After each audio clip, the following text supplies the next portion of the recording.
السلام علیکم ورحمۃ اللہ وبرکاتہ۔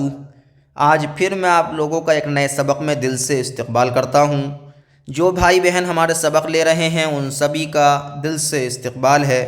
جن لوگوں نے نورانی قاعدہ لیا ہوا ہے وہ اپنا نورانی قاعدہ اوپن کر لیں، اور جن لوگوں نے اپنی اپلیکیشن ڈاؤن لوڈ کر رکھی ہے اس کی نورانی قاعدہ کی، وہ اپلیکیشن کو اپنی اوپن کر لیں۔ آج جو ہم پڑھیں گے سبق وہ تختی نمبر 23 پڑھیں گے۔ یہ اس کے اندر جو ہے یہ تیسرا قاعدہ ہے تنوین اور نون ساکن کا۔ تنوین اور نون ساکن کے دو قاعدے میں نے آپ کو پڑھا دیے تھے۔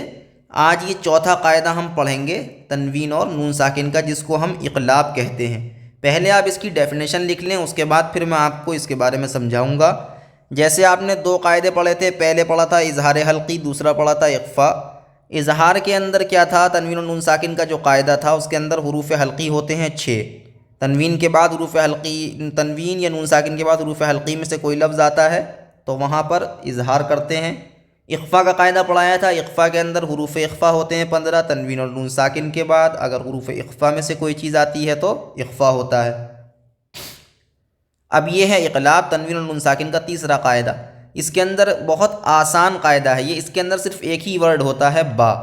تنوین اور نون ساکن کے بعد اگر با آتا ہے تو کس طریقے سے ہم پڑھتے ہیں وہ آپ لکھ لیں۔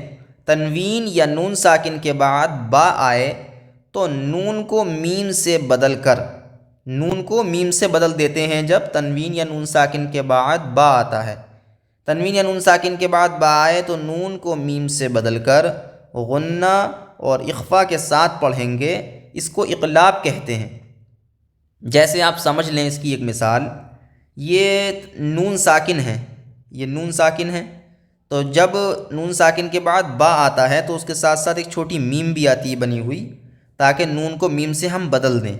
اب اس کی ہم جو ہجے کریں گے وہ میم نون زبر من نہیں کریں گے، اس کو ہم پڑھیں گے میم میم زبر مم، کیوں نون ساکن کے بعد جو تھا وہ با آ گیا تو نون کو ہم نے کائے سے بدل دیا؟ میم سے بدل دیا۔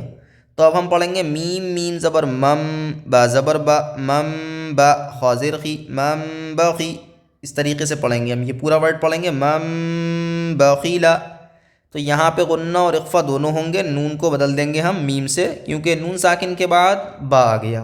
آگے دیکھیں، اب یہاں تنوین کی ایک مثال دی ہے، وہاں انہوں نے نون ساکن کی مثال دے دی، یہاں تنوین کی مثال دی ہے۔ یہاں جو ہے وہ تنوین آ گیا، آپ کا عین کے اوپر تنوین آ رہی ہے، اس کے بعد تنوین کے بعد با آ رہا ہے۔ تو اب کس طریقے سے ہم اس کو پڑھیں گے؟ عین دو زبر عن نہیں پڑھیں گے، اس کو پڑھیں گے ہم عین میم دو زبر عم۔ تو اس کے اندر عن میں جو نون کی آواز آتی ہے، عین دو زبر عن میں، تو نون کی آواز بدل جائے گی، کیسے؟ عین میم زبر عم ہو جائے گا۔ تو یہاں پہ بھی نون کی آواز ہوتی ہے تنوین کے اندر، اس لیے اس والے نون کی آواز کو بھی میم سے بدل دیں گے، یہ ہو جائے گا عم، عین میم دو زبر عم۔ ایک بات دھیان رکھیں، جب بھی تنوین ہو یا نون ساکن ہو اس کے بعد اگر با آئے گا تو چھوٹی والی میم آتی ہے ضرور بنی ہوئی، ٹھیک ہے؟ یہ والی میم میم ساکن کے قاعدے میں بھی آتی ہے اور تنوین اور نون ساکن کے قاعدے میں بھی آتی ہے۔ تو آپ دیکھ لیں کہ تنوین ہے یا نون ساکن کے بعد چھوٹی والی میم آ رہی ہے، یا میم ساکن کے بعد چھوٹی والی میم آ رہی ہے۔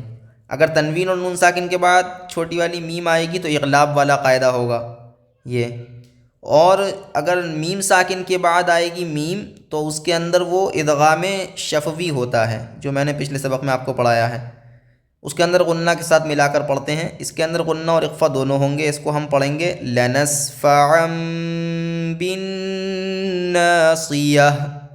یہ تنوین کے بعد با آیا، تب بھی میم کو ہم نے نون کو میم سے بدل دیا، نون یہاں پہ ہے نہیں، نون کی آواز ہے، تو نون کی آواز یہاں میم سے بدل جائے گی، ٹھیک ہے؟ ایسے ہی سارے لفظوں کے اندر یہاں سے یہاں تک انہوں نے نیچے تک ساری مثالیں دے رکھی ہیں۔ یہ یہاں پھر نون ساکن والی مثال ہے، نون ساکن کے بعد پھر میم آ گیا، کیوں میم کیوں آیا؟ کیونکہ با آ رہا ہے نون ساکن کے بعد، یہاں تک سمجھیں، نون ساکن کے بعد با آیا تو نون کو ہم جو ہے وہ اس والے نون کو میم سے بدل دیں گے، میم کو میم سے ملا کے، میم میم زیر مم، یہ ہو جائے گا مم بئی، نون صاد زیر نس، مم بئی نس صلبی۔ اس طریقے سے اس کو ہم پڑھیں گے۔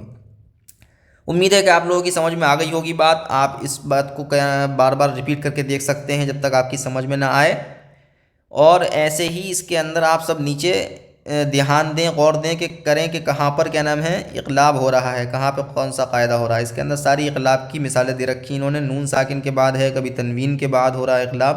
اچھا، تنوین میں 3 چیزیں آتی ہیں، بتایا تھا میں نے آپ کو، 2 زبر، ایک تو 2 زبر آتے ہیں اور 2 زیر بھی آتے ہیں اور 2 پیش آتے ہیں۔ ان تینوں چیزوں کو ہم تنوین کہتے ہیں۔ تو ان تینوں کے بعد یا نون ساکن کے بعد اگر با آئے گا تو اقلاب ہوگا۔ اب آگے اب اس کو ہم پڑھ لیتے ہیں۔